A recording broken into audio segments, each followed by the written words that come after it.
On a 2018 episode of Raw, WWE dropped a huge bomb. During a segment where Kevin Owens and Sami Zayn asked Kurt Angle to hire them on his show, he replied with, "But I hear that TNA is hiring."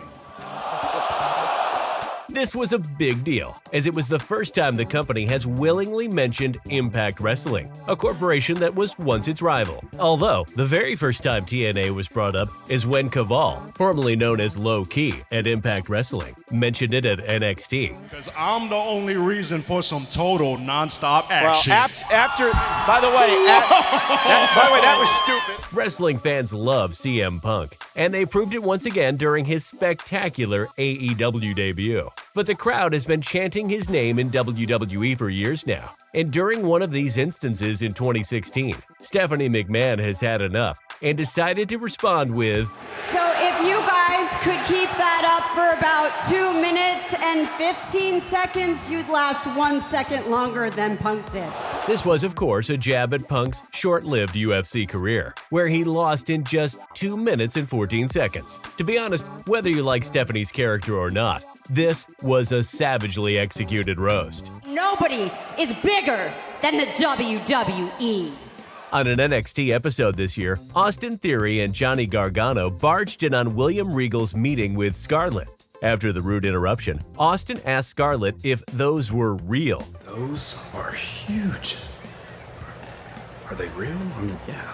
A few seconds later, we learned that he was obviously referring to her very long nails, and yes, this absolutely felt like a 2009 episode of Raw all over again, back when we had the Divas division.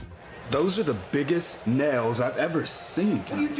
In 2008, Katie Lee and Paul Burchill debuted together, and during their first segment, they seemed a bit close to each other. Nothing crazy here, just a couple being a couple. Or so we thought. The moment Katie referred to Paul as her brother is the moment everyone's jaw dropped. And while it was never explicitly said that they're in love, they did seem to be very comfortable with each other, and lines such as "my beautiful brother" didn't help the situation at all. "The most beautiful man in the world, my big brother Paul." Thankfully, this storyline dropped quite quickly. If John Cena came out with me and my brother, he'd be having a lot more than just a little fun.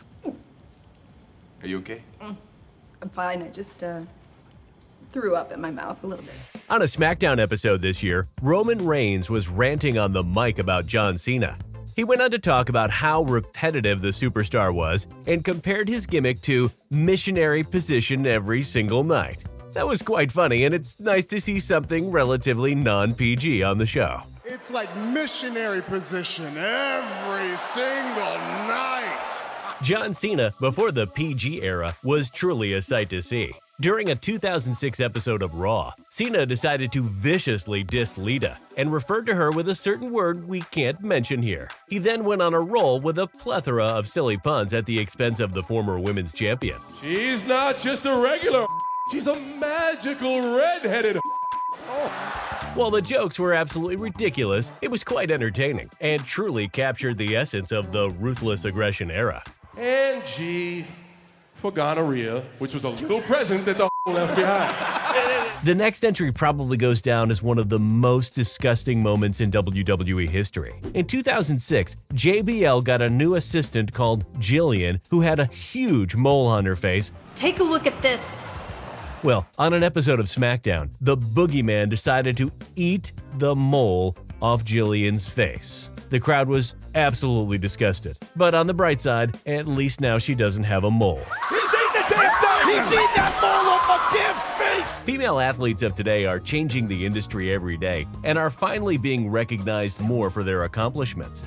That hasn't always been the case, though, especially in wrestling. Trish Stratus has been hailed as one of the greatest female wrestlers. But back in 2001, the company made her do some racy things, such as the time Vince McMahon made her bark like a dog while on all fours, and later asked her to take off her clothes. Yikes!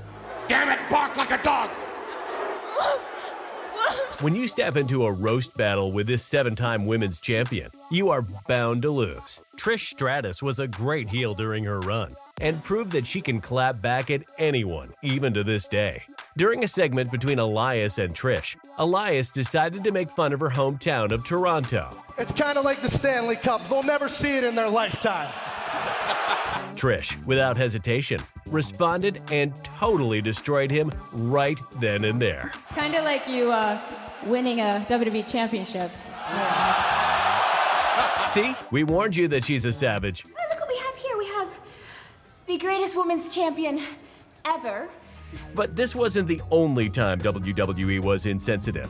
During the 2006 feud between Rey Mysterio and Randy Orton, the latter mocked Mysterio's friend, the late Eddie Guerrero, numerous times, including the time he uttered the words, Eddie's down there.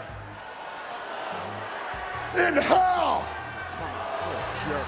Despite the moment happening only a few months after the superstar's death, the writers unfortunately still decided to implement it into their storyline.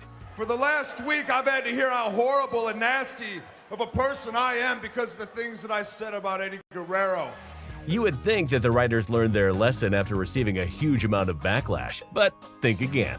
During a 2015 contract signing between Paige and Charlotte Flair, Charlotte said how she will continue to fight just was once again a highly sensitive topic. And it's quite easy to see how hesitant Paige herself was of saying those words. You know what? I'm just trying to put all this ugliness behind me. Perhaps one of the most savage moments in WWE history was when The Miz absolutely went off during the 2016 Talking Smack interview. At the time, The Miz was an Intercontinental Champion, and he wasn't being showcased and utilized enough. After Daniel Bryan referred to him as a coward, The Miz lost it, went off script, and verbally attacked the general manager, after which Daniel decided to walk off the set. No, don't you walk away from me, Daniel. Don't you walk away. I'm the one that loves the fans. The segment left quite a big impact and is still being talked about 5 years later. All you see is what's on the surface. You don't see what goes on back there. In the 2019 episode of Raw, Razor and Drake Maverick decided to interrupt Apollo Crews' backstage interview. That's when Apollo asked Razor on how he manages to make his puppet talk like that, referring to Drake. Crews went ahead and listed a few possibilities himself, one of which included sticking his hand up his you-know-what. And you also know that this is nowhere near PG. Hey, how do you get your little puppet to talk like that? Or do you stick your hand up his... In 2005, Kurt Angle and Booker T had a feud, and while giving a backstage interview following his brawl with Booker and his wife, Sharmell, Kurt Angle decided to say, Booker, I want to have with your wife. Not only that, the storyline consisted of Angle stalking Sharmell, so it goes without saying that it was extremely disturbing. And while we're aware this was during the ruthless aggression era, it's still very difficult to comprehend how these segments actually made it to air. I'm talking, you know, that kind of bestiality.